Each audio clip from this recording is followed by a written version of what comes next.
I specifically wanted to talk about this series of tweets that happened uh, this week. I think it happened like this weekend, rather. I think it happened genuinely like either yesterday or Saturday. But somebody tweeted at Harada saying, "Mr. Harada, can you please add this stage to Tekken 8, please?" And it's Waffle House, right? Those of us in the U.S. know Waffle House is a 24/7 house of waffles. They serve. It's like a greasy spoon diner. It's a chain, and it's it's very well known for having extremely drunken, belligerent people there at like bizarre hours of the night, right? Where like a lot of drama happens, including like a lot of fights and whatever. Uh, but Harada says, "Okay, I will only ask once about this request. Why do some communities send me requests for Waffle House? Please be sure to explain the basis for the request, including the original story, history, and background. I look forward to an explanation from someone who knows more." And then after people replied, he said, "Thanks for the explanation, guys. I understand that many people are requesting it. However, I think you are missing one important point. The restaurant has both the trademark and the rights to the restaurant, so if the restaurant chain's headquarters refuses to accept my proposal, it will not happen." Now, here, first of all, cool. The fact that he took this and is like trying to do it is awesome. Now, I am going to make my case for Waffle House in Tekken 8.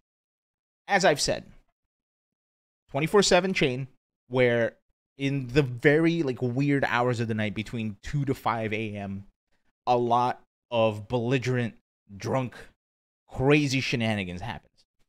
Some of them have gone viral, some have not. I specifically wanted to pull this one up because this is I think this even reached the FGC where people were making memes about this, about the chair parry.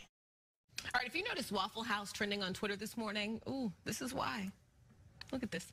Here's the thing. You see how she blocked that chair? Ooh, the chair parry.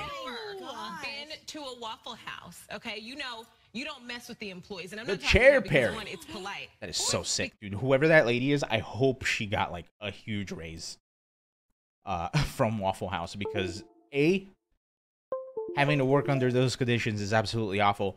B, you won't win. Right. Okay, come on, Waffle man. House I don't think employees any have of us lived could through do like some look at things. that chair parry, man. For some reason, That though, is so people are sick. always trying to fight. That is so sick. If that is not enough for you, if that is not enough, I have one other thing I wanted to add to this. And I don't know if you guys know this or not, but I recently learned about the Waffle House Index. What the Waffle House Index is essentially it's how you judge, and it's an informal way of judging how bad a natural disaster is. If Waffle House is still operational, then things are okay, kind of. If Waffle House is closed, shit's fucked up, right? So this is a Wikipedia article. The Waffle House Index is a metric named after the ubiquitous southern U.S. restaurant chain Waffle House, known for its 24/7, 365-day service. Since this restaurant remains open, it has given rise to an informal but useful metric to determine the severity of a storm and the likely scale of assistance required for disaster recovery. It was coined by the former administrator Craig Fugate of the Federal Emergency Management Agency, FEMA. So FEMA made this. The metric's unofficially used by FEMA to inform disaster response and has 3 levels. Green, full menu. Restaurant has power and damage is minimal or absent. That means if Waffle House is fully operational, things are okay. Minimal damage is minimal or absent. Yellow, limited menu. This means that the power is either absent or delivered by a generator, or food supplies are running low. And then red, the restaurant is closed. It indicates severe damage or severe flooding, severe destruction to the restaurant. And here they had a picture of Waffle House at Biloxi, Mississippi, right after Hurricane Katrina. And honestly, people probably showed up to those 4 seats, and they probably got served after this happened. That is how crazy dedicated Waffle House employees are. So people probably came in and got served in these 4 seats. Like, they probably could only serve 4 people, and at 3 a.m., somebody came up. They were like, here's some pancakes. Or maybe waffles, I guess. So the fact that the Waffle House has become such a symbol of resilience, and it's been used as like an index to how FEMA handles natural disasters is, I think, a really good metric to show that like this is a restaurant that has had significant impact in our culture, right? This is directly from the FEMA website from September 20th, 2017.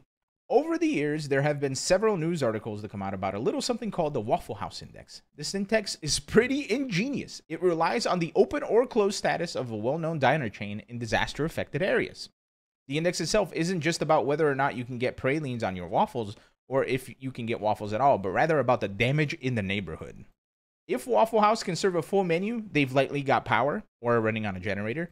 A limited menu means an area may not have running water or electricity, but there is gas for the stove to make bacon, eggs, and coffee.